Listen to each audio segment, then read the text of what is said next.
All right, it's another episode of Time with Tony. We have a couple of updates, but we also kind of figured out today we're going to take this show on the road. Yeah. Right. So before we get into that, Tony, well, you've seen the videos, you know what it's all about. But how you doing? How are you feeling? How are things going? Doing well. Overall, doing well. Yeah. So I'll start with some really good things first. Okay.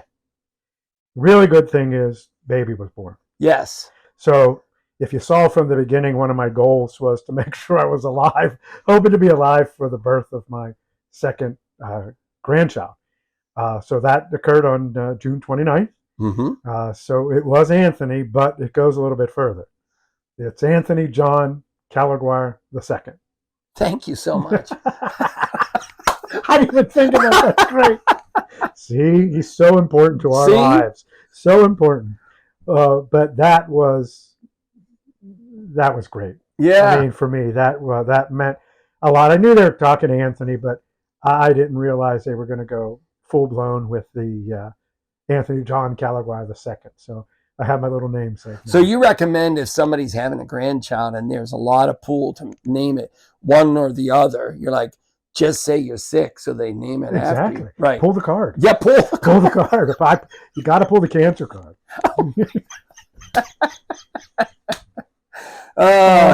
You just say it would be so nice. Yeah. just to be so nice.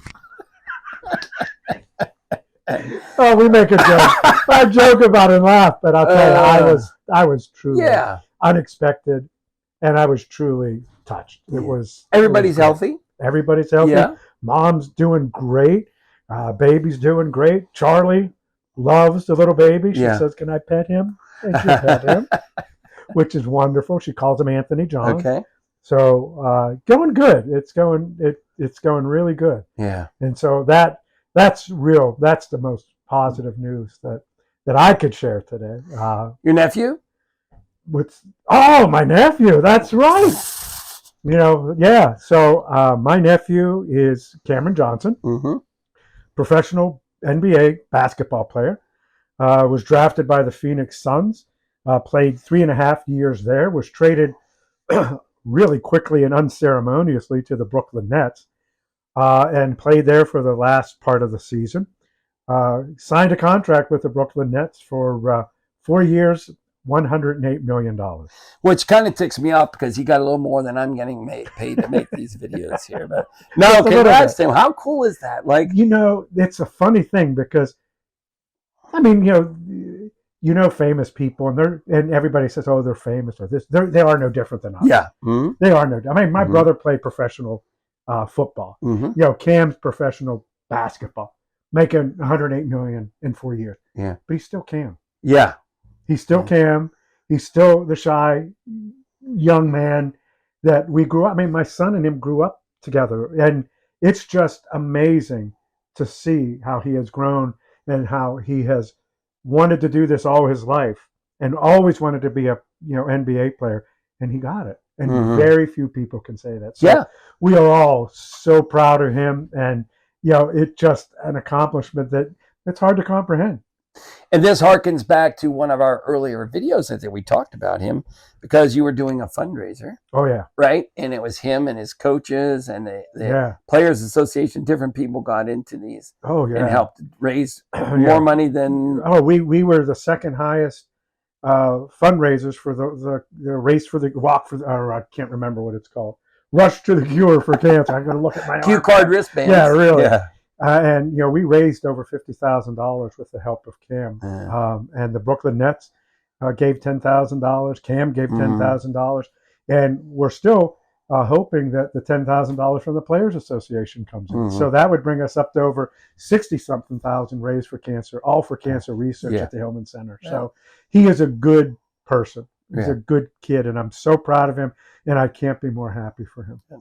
Before we get to your update, though, because the cancer research is the important part, because one of our videos we were talking about this, that there's a vaccine, there's this whole vaccine thing. So that's the kind of stuff that this money's raised for. And when I first got diagnosed, and you ask all the questions, how long, with this, with that, he said, it's 2023, it's not 2022. and then it's going to be, halfway through 2023. Then it's going to be 2024. They don't know what's coming out next. Yeah. And that's the great thing about the cancer research and raising money for cancer research is that, there may be hope for folks like me who are terminally ill that they come up with something. Mm. And that's why you have to continually do the research and continue to support, whoever you want to support in regard to cancer research, because there's a ton of it out there. But just support cancer research. But I think you're a shining example in a way of being a clinical person, an health administrator. People think, people become tired of being asked to donate because they think, how much have we really raised? And we don't have these things yet. But you're taking a part. You're literally a part of what some of your money is going for. Oh, yeah. Because this vaccine kind of thing is. And it's being developed here in Pittsburgh. Well, not even the vaccine, even the drugs that I'm on right now. Okay. It used to be that when you got pancreatic cancer, you're dead in a month. Mm. I mean, it's just they didn't have anything. And, through the research and through all of that, came up with these different protocols and such. And, I've benefited already from cancer research. Mm-hmm. Not even the off the wall vaccines and all the things that they're working on that are crazy. I've benefited already. Yeah. I'm here. What is it? It's July, right? I was diagnosed in December. That's what, 7 months? Mm-hmm. Yeah. So, and you didn't think you were making it past your March birthday? No. Right. No, I was convinced that I was going to be gone by then. I mean, and I thank God every day that I'm here. Every day. So you're not gone. You have this new treatment. Yep. Takes a few days and a few extra hours out of your life to do it. So explain some of that. Yeah, let me go for one more good news. Oh, good. One more good news. There you go. So I had my PET scan. Oh, yeah. And I think I told y'all that some of the PET scan was not good. Mm-hmm. Was a little brighter is what they call it. And the brighter it is, it's not good. You want it to be dull. So it was a little bit brighter, but they also found a spot in my colon that lit up. Mm-hmm. So I had to go get a colonoscopy. And I'm very happy to say that I do not have colon cancer. Good. So it has not spread. Good. The PET scan that I did have, although not the best result, wasn't that bad. But the biggest thing is there's no spread. Mm-hmm. My numbers, though, are creeping up. I hate that word, but that's what they say, creeping up. Mm-hmm. But let's put it in perspective a little bit. When I first started, my number, it's a C19. Measures the amount, I believe, of what's going on in your system in regard to the cancer. I can't give you the technical. Okay.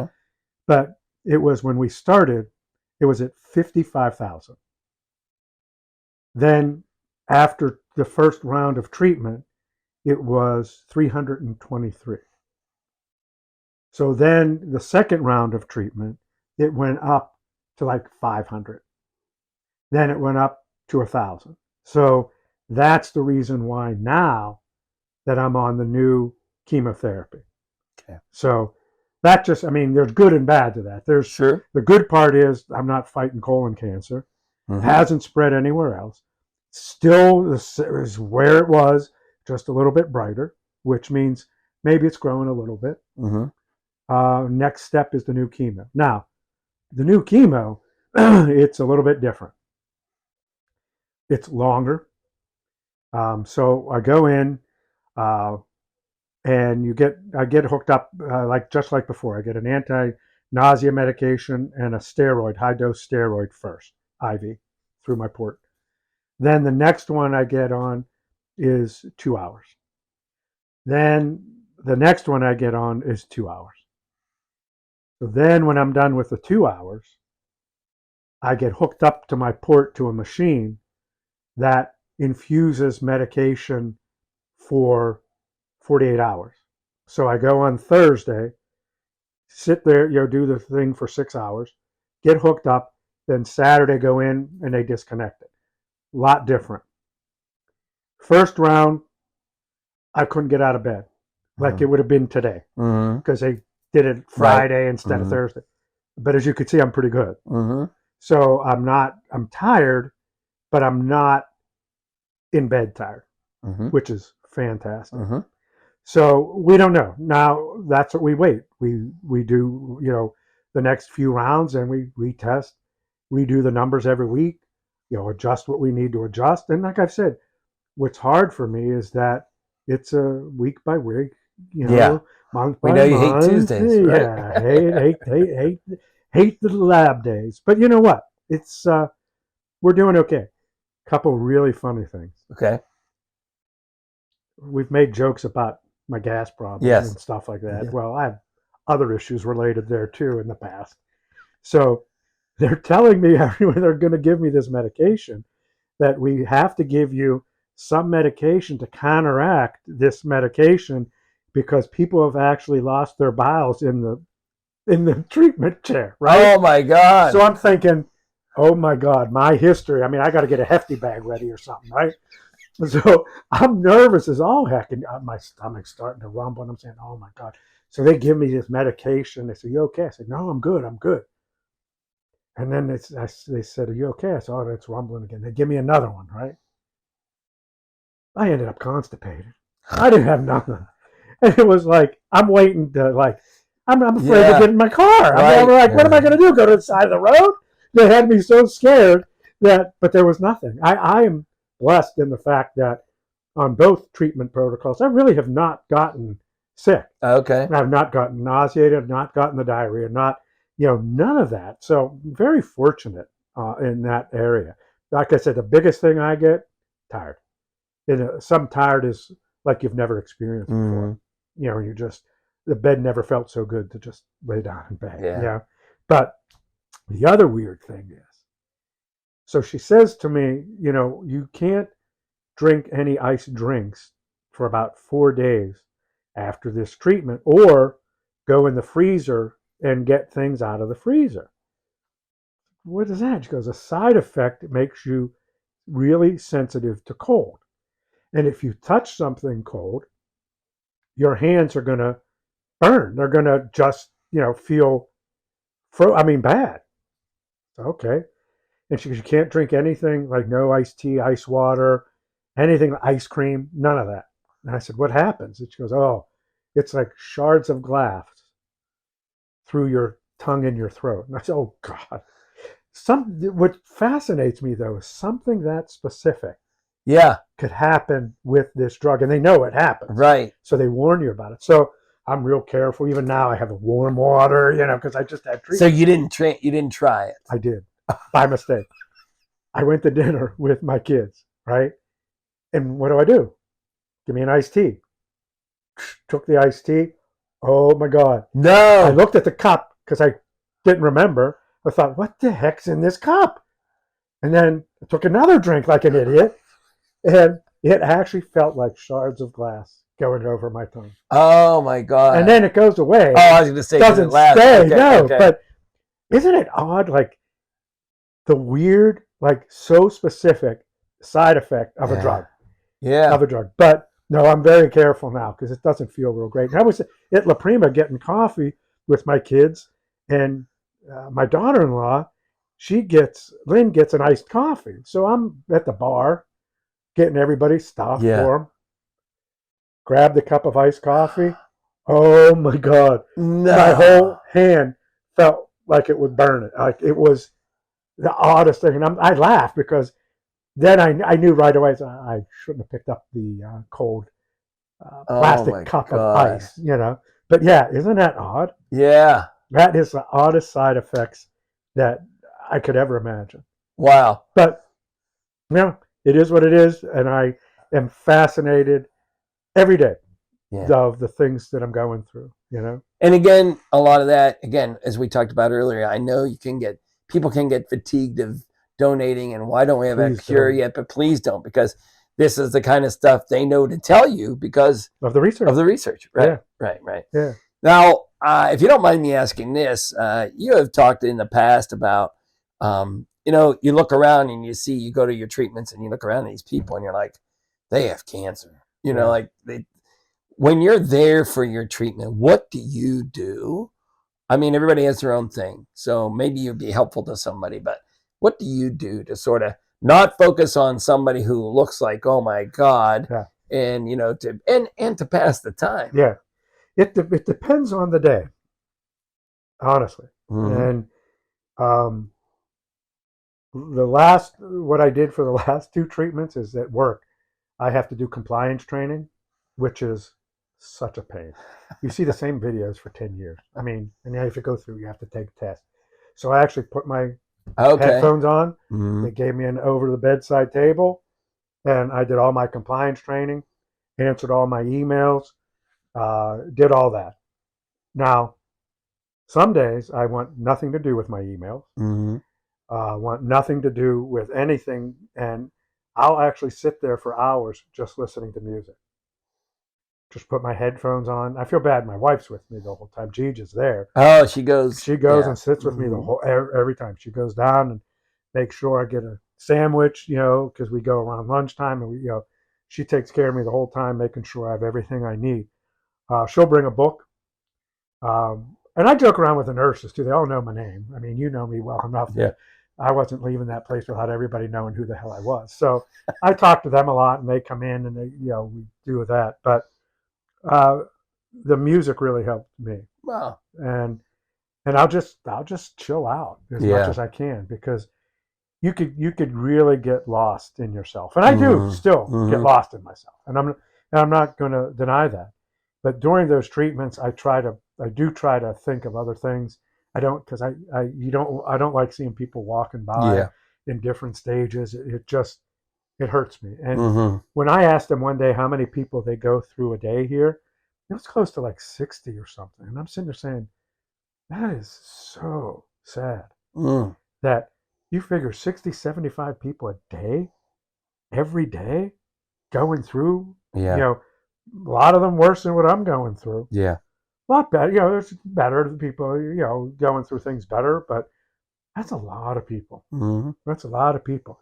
And I'll tell you the weirdest thing recently that I'm surprised it didn't like hit me before, but what's hit me, a couple things.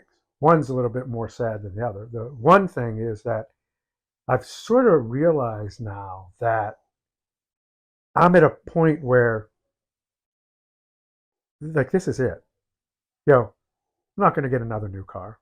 Oh. I'm not going to get a promotion. Gene and I talked about buying, selling this house because it's too big for us. Having a little house up here, a little house down south. We're not going to do that. Quite honestly, I think I need a new razor, and I'm like, going, should I get one or not? I mean, that's how weird I get. But you do. I'm at that point where, and that's not a bad thing. I want to make sure perfectly clear. I have been truly blessed, and I'm happy. I'm happy with where I'm at and where I've come to be. But it's funny because you just think, and it's not like, oh, this is it. This is it. This is what you've built. This is what you've done. This is how you've lived your life with your family, your wife, and how you've built everything. And this is it. And it's good. It's a good thing. But you think about, that's it. Wow. That's it.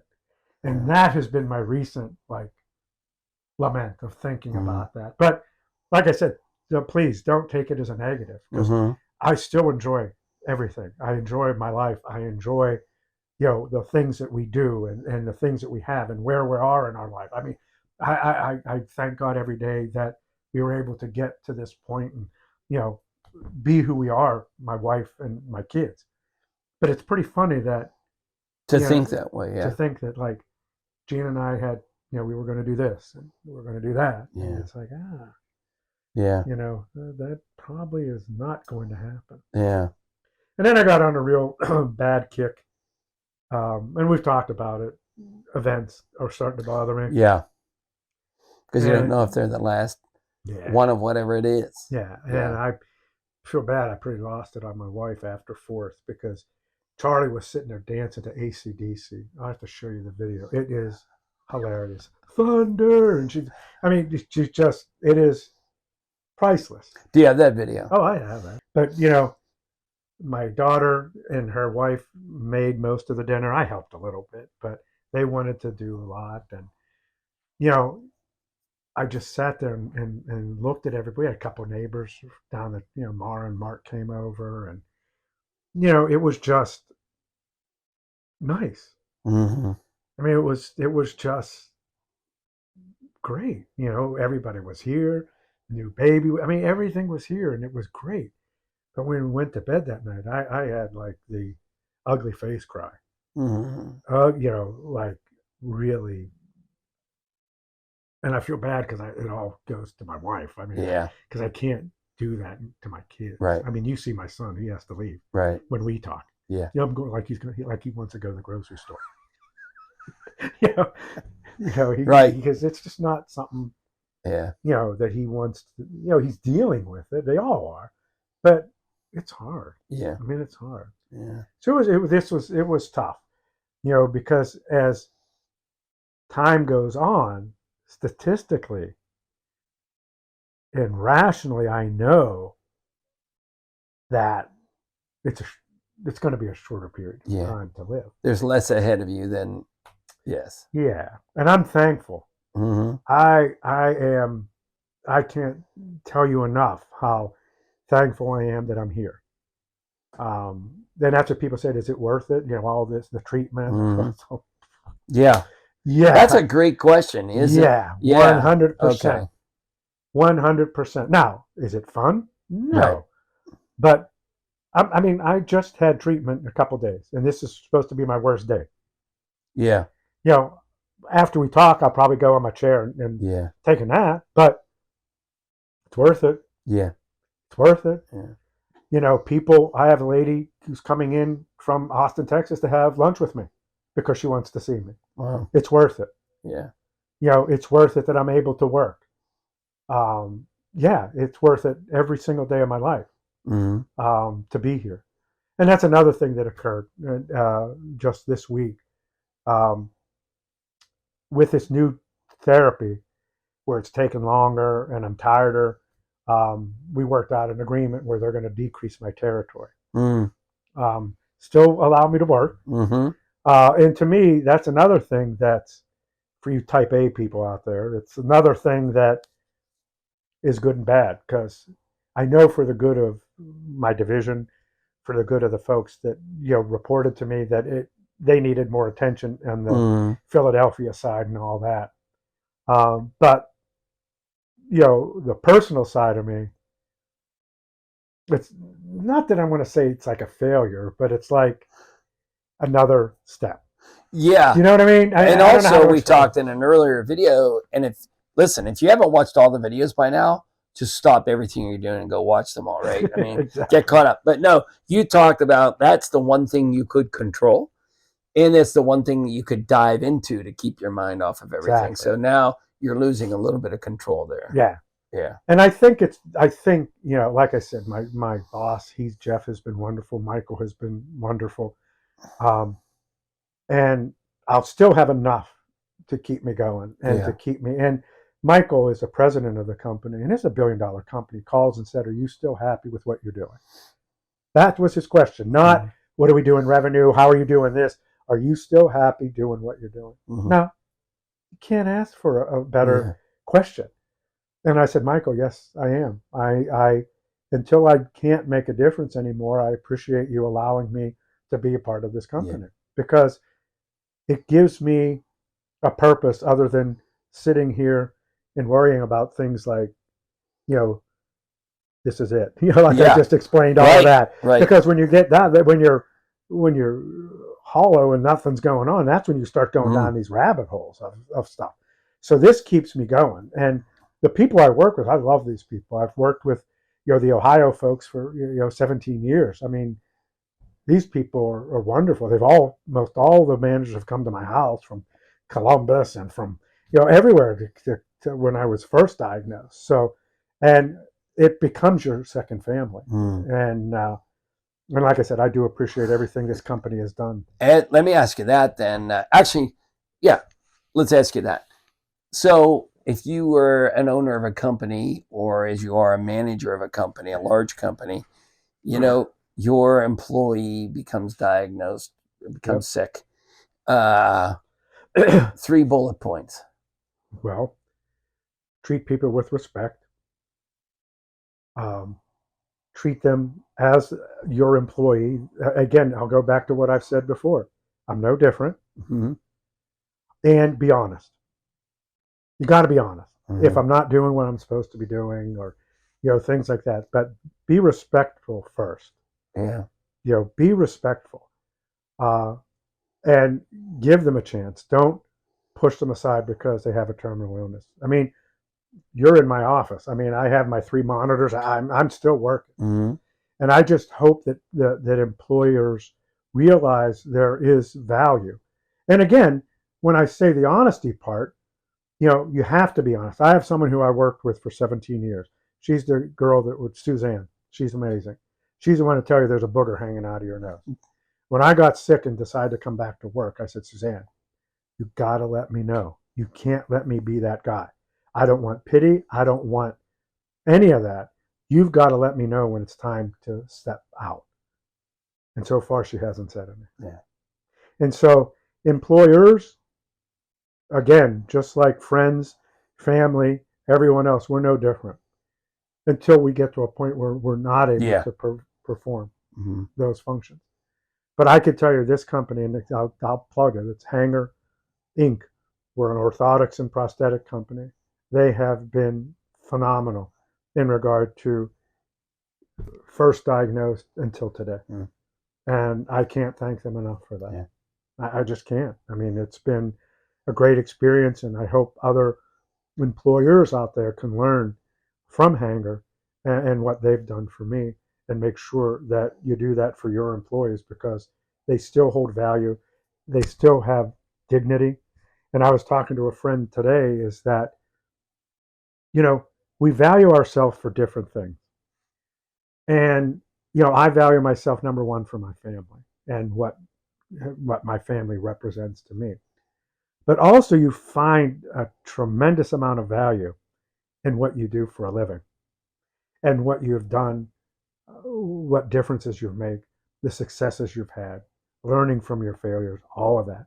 So when you're in a position like now and giving some of that up, you're sort of feeling you're giving some of that value up as Mm-hmm. well, Mm-hmm. But I know it's time. I know it's a good time, and I still have a lot left to give. Mm-hmm. So even with a decreased, territory, it's going to be good. Yeah. But those employers out there, please treat your folks well. Give them the love and support that they need. Because, like I said, I can't thank people enough Yeah. for my company. Yeah.